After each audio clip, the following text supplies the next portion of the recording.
নমস্কার, SS option trading একাডেমিতে আপনাদের সবাইকে স্বাগত। Happy new year. আশা করি সবার দিন আজকে ভালো গেছে। আজ আগামী দিন গতকাল আমরা যে সেন্সেক্সের অ্যানালাইসিস করেছিলাম, আপনারা দেখবেন কলের প্রিমিয়াম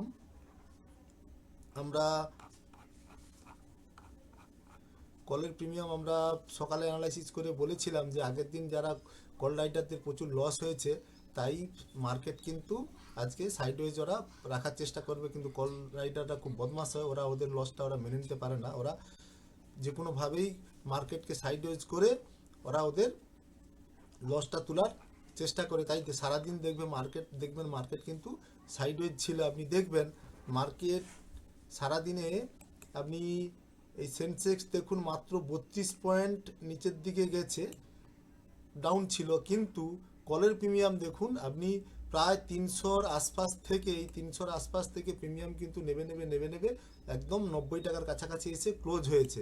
অর্থাৎ দেখুন মার্কেট ছোটোখাটো আপ ডাউন করে মার্কেটকে সেলাররা কিন্তু ধীরে ধীরে এই প্রিমিয়াম ডিকে করে নিচ অব্দি নিয়ে এসে এইখানে তারা তাদের প্রফিটটা, তাদের যা টার্গেট ছিল প্রফিটে, সেটা কিন্তু তারা ফুলফিল করে নিয়েছে। কারণ তারা মার্কেটটাকে ডিকে করে প্রিমিয়াম, আমরা সবসময় বলি প্রিমিয়াম সারাদিন চলার পর প্রিমিয়াম একটা ক্ষয় হয়। সেই ক্ষয়টা কিন্তু প্রফিটটা যা উপর থেকে মার্কেট নিচের দিকে যে প্রিমিয়াম ডিকে হয়ে নিচের দিকে আছে, সেই প্রফিটটা কিন্তু একমাত্র সেলারটাই সেই প্রফিটটা পায়। আমরা বায়াররা কিন্তু তারা কিন্তু এই প্রফিটটা, আমাদের এটা লস হয়। তাই সেলারদের সবসময় টার্গেট থাকে, যখন কোনো দিন মার্কেট হায়ার হাই কল সাইডে থাকে, তখন কল সাইডে সেলারদের লস হয়। তাই কল সাইডে সেলাররা কিন্তু পরের দিন, অপারেটররা খুব অ্যাক্টিভ থাকে, আপনাকে ছোটোখাটো এইসব জায়গায় এন্ট্রি করিয়ে আপনার এসেলটা খেয়ে আবার মার্কেট দেখুন উপরের দিকে চলে যাবে। ছোটোখাটো আপনাকে টার্গেট দিয়ে এসএল আপনাকে এন্ট্রি করিয়ে আপনার এসএলটা খেয়ে মার্কেট আবার উপরের দিকে এরা তুলে, এইভাবে মার্কেটটাকে অপারেটররা সাইডওয়েজ করিয়ে আপনাকে একবার লস করালো, আপনি লস রিকভারি করার জন্য আবার যখন এন্ট্রি নেবেন, তখন কিন্তু আবার আপনার একই প্রকারে আপনাকে আবার এরা লস করাবে। তাই যখনই মার্কেট, সকালে আমরা একটা আপডেট আমি দিয়ে দিয়েছিলাম আপনাদের যে আজকে মার্কেট সাধারণত হয়তো সাইডওয়েজ থাকবে, কারণ প্রাইস অ্যাকশন আপনারা দেখবেন 1:1ই সারাদিনই ছিল। তাই মার্কেট সারাদিনই প্রায় সাইডওয়েজ ছিল। যাই হোক, আপনারা প্রফিট লস যাই করুন, এই জন্য আমরা সবসময় বলি যে দিনের শেষে মার্কেট অ্যানালাইসিসটা কিন্তু খুব জরুরি। মার্কেট স্টাডি করাটা আপনাকে শিখতে হয়। মার্কেটে অনেক কিছু ছোটোখাটো জিনিস থাকে যেগুলো আপনাকে শিখতে হবে। সাপোর্ট রেজিস্ট্যান্স তো শিখতে হবেই, প্রাইস অ্যাকশন শিখতে হবে। এছাড়াও এই যে কোথায় অপারেটররা অ্যাক্টিভ থাকে, কোন দিন অ্যাক্টিভ থাকে, কী কারণে অ্যাক্টিভ থাকে, এগুলো ছোটোখাটো জিনিস আপনাকে শিখতে হবে। কিন্তু ব্যাপারটা হচ্ছে কি, শেয়ার মার্কেটে অপশান ট্রেডিং একটা মহাসমুদ্র, এখানে কিন্তু শেখার কোনো শেষ নেই। আপনি অপশান ট্রেডিং বা শেয়ার মার্কেটকে যত জটিলভাবে নেবেন, তত প্রফিটের রেশিও আপনার কম হবে। অতএব যত সহজ পদ্ধতিতে আপনি শিখতে পারবেন, যত সহজভাবে এটাকে নিতে পারবেন, সেই সেই স্ট্র্যাটেজিটা আপনি যেটা শিখবেন সেটা কিন্তু প্রত্যেকদিন অ্যাপ্লাই করার চেষ্টা করবেন। নতুন যদি আপনি প্রত্যেকদিন স্ট্র্যাটেজি অ্যাপ্লাই করেন, তাহলে আপনি কিন্তু দেখবেন ম্যাক্সিমাম দিনই আপনার লস হচ্ছে, প্রফিট আপনার হচ্ছে না। আমরা এই যে সাপোর্ট রেজিস্ট্যান্স লাগিয়ে অ্যানালাইসিস করি, আপনি যদি সাপোর্ট রেজিস্ট্যান্স ঠিকঠাক করে ফলো করে, প্রাইস অ্যাকশন ফলো করে, একদম প্রপার যদি আপনি এসএল ফলো করে, ঠিক সাপোর্টের কাছে প্রিমিয়াম এলে আপনি যদি এন্ট্রি নেন এবং প্রপার এসএল যদি আপনি ফলো করেন, তাহলে কিন্তু আপনি 10 দিনের মধ্যে দেখবেন আপনি অন্তত 8 দিন আপনার প্রফিট হবে, আর 2 দিন হয়তো আপনার এসএল যাবে। তাই জন্য আমরা সবসময় কি বলি, এই সাপোর্টের কাছ থেকে যখন প্রিমিয়াম আসবে, প্রাইস অ্যাকশন দেখে যদি আপনি এন্ট্রি নেন এবং প্রপার এসএল আপনি যদি ফলো করেন, তাহলে কিন্তু আপনার লস হওয়ার চান্স খুব কম। আর সাইডওয়েজ মার্কেটে আমরা সবসময় বলি এইসব মার্কেট থেকে দূরে থাকাই ভালো। এইসব মার্কেট থেকে, কারণ পয়সা ট্রেড না করাটাও কিন্তু একটা প্রফিট। আপনি ট্রেড করে আপনার লস হলো, সেটা তো তাতে আপনার তো লসই হলো। অতএব ট্রেড না করে আপনার যা অ্যামাউন্টটা, যা আপনার এই ডিমেট অ্যাকাউন্টে যে অ্যাকাউন্টটা ক্রেডিট হয়ে আছে সেটাই আপনার থাকলো, ওতে আপনার লস হলো না, সেটাও একটা প্রফিট। ওই জন্য সাইডওয়েজ মার্কেটটা সবসময় বুঝতে হবে। মার্কেটে কিছু ছোটোখাটো জিনিস আছে, সেগুলো আপনাকে যেন ভালো করে শিখতে হবে, ফলো করতে হবে। এমন কিছু বিশাল কঠিন জিনিস নয়, কিন্তু আপনাকে সেগুলো ভালো করে স্টাডি করতে হবে। এই জন্য আমরা সবসময় বলি দিনের শেষে চার্ট খুলে সবসময় আগের দিনের, প্রিভিয়াস দিনের বা এই সারাদিনের কী হলো, এগুলো আপনাকে ফলো করতে হবে। কোথায় আপনার প্রাইস অ্যাকশন কী ছিল, প্রাইস অ্যাকশন এই জায়গাতে এই সাপোর্টের কাছ থেকে প্রিমিয়াম কেন এতটা উপরে গেল, আবার নেমে এসে আবার কেন গেল, এই সময় প্রাইস অ্যাকশন কী ছিল, এগুলো আপনাকে ঠিকঠাক করে ফলো করতে হবে। যাই হোক, আশা করি আপনারা আজকের বছরের শুরু আপনাদের দিন ভালো গেছে। আমরা শুরুতেই যার জন্য একটা আপনাদের ফেসবুকে আমি একদম ফার্স্ট আওয়ারেই আমি একটা অ্যানালাইসিস করে দিয়ে দিয়েছিলাম যে আজকে মার্কেট সাইডওয়েজ রাখবে, কারণ সেলাররা কল সাইডে সেলাররা খুব বদমাশ হয় এবং খুব চতুর হয়। এরা এরা এদের লসটা এরা কখনোই মেনে নিতে পারে না। এরা ঠিক পরের দিন অপারেটরদের অ্যাক্টিভ করে এরা কিন্তু পয়সাটা এদের তুলে নেয়। যাই হোক, আমরা আগামী কাল 2 তারিখ নিফটি এবং সেন্সেক্সের অ্যানালিসিস করে আপনাদের দেখাবো। আমরা প্রথমে নিফটির ইন দ্য মানির কলের প্রিমিয়াম লাগাচ্ছি ডান দিকে।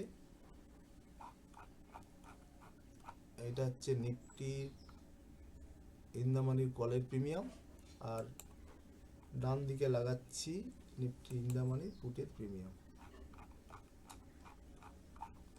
মার্কেট ওপেন হওয়ার পর আপনারা অবশ্যই, আমরা বলেছি 5 মিনিটের ক্যান্ডেল ওয়াচ করবেন। ওয়াচ করার পর যদি দেখেন প্রাইস অ্যাকশন আপনার ফেভারে আছে, অর্থাৎ কল সাইডে সেলারের রেশিও কম, তখন আপনি এইসব সাপোর্ট থেকে যদি রেসপেক্ট দিয়ে, আমরা সবসময় বলেছি উপরের দিকে যায়, তখন একটা টার্গেট নেবেন। অথবা প্রাইস অ্যাকশন যদি ঠিকঠাক থাকে, আপনার ফেভারে থাকে, তখন ট্রেডটাকে হোল্ড করবেন। অথবা এইসব জায়গায় আবার যদি আপনি দেখেন যে সেকেন্ড ক্যান্ডেল ক্লোজ করে আপনার প্রাইস অ্যাকশন ঠিক আছে, উপরের দিকে যাচ্ছে রেজিস্ট্যান্স থেকে, তখন একটা টার্গেটের পরিকল্পনা নেবেন ট্রেডের।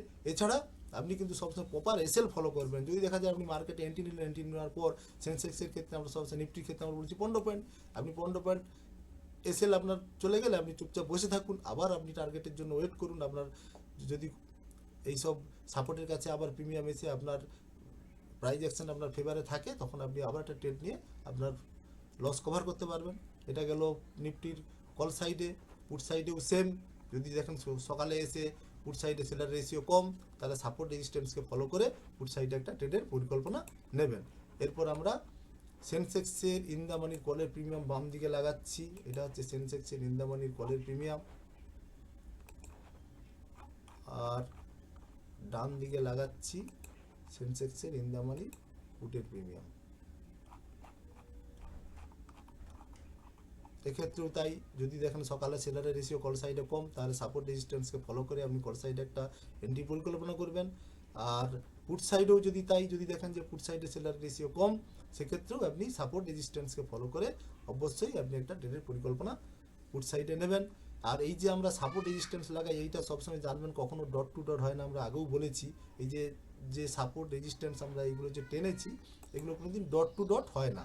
এর সবসময় আমরা বলেছি সেন্সেক্সের ক্ষেত্রে হয় নিচে 10 পয়েন্ট নিচ থেকে উঠে যাবে, অথবা উপরে 10 পয়েন্ট থেকে এর একটা জোন হয়, উপর নিচে 10 পয়েন্ট করে একটা জোন হয়।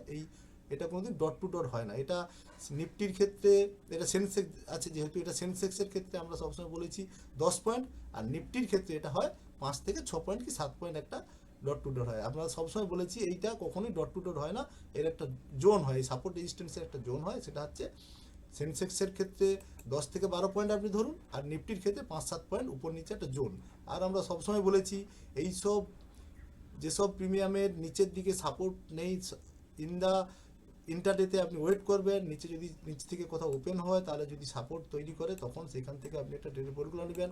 আর যদি দেখা যায় যে আপনার প্রিমিয়াম অনেক বেশি হাই অথবা অনেক বেশি লোতে চলে গেছে, তখন আপনি এই স্ট্রাইক প্রাইস চেঞ্জ করে, হয়তো অনেক বেশি ইন দ্য মানি, অনেক বেশি আউট অফ দ্য মানি হয়ে গেছে, তখন আপনি স্ট্রাইক প্রাইস চেঞ্জ করে আপনার আবার নতুন করে প্রিমিয়াম লাগিয়ে সাপোর্ট রেজিস্ট্যান্স লাগাবেন। এই সাপোর্ট রেজিস্ট্যান্স লাগানো এবং প্রাইস অ্যাকশন দেখা, এটা কিন্তু আপনাকে ভালো করে শিখতে হবে।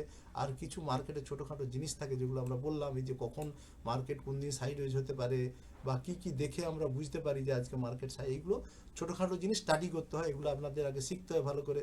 যদি আপনারা এইসব শিখতে চান, আমাদের এই স্ক্রিনে দেওয়া নম্বরে হোয়াটসঅ্যাপ বা আমাদের টেলিগ্রাম চ্যানেল জয়েন করতে পারেন, বা আমাদের কল করে আমাদের সঙ্গে যোগাযোগ করতে পারেন। অবশ্যই আমরা আপনাদের সাহায্য করব। যদি আমাদের ভিডিও ভালো লেগে থাকে, অবশ্যই ভিডিওটিকে শেয়ার করবেন, লাইক করবেন এবং সাবস্ক্রাইব করবেন। নমস্কার।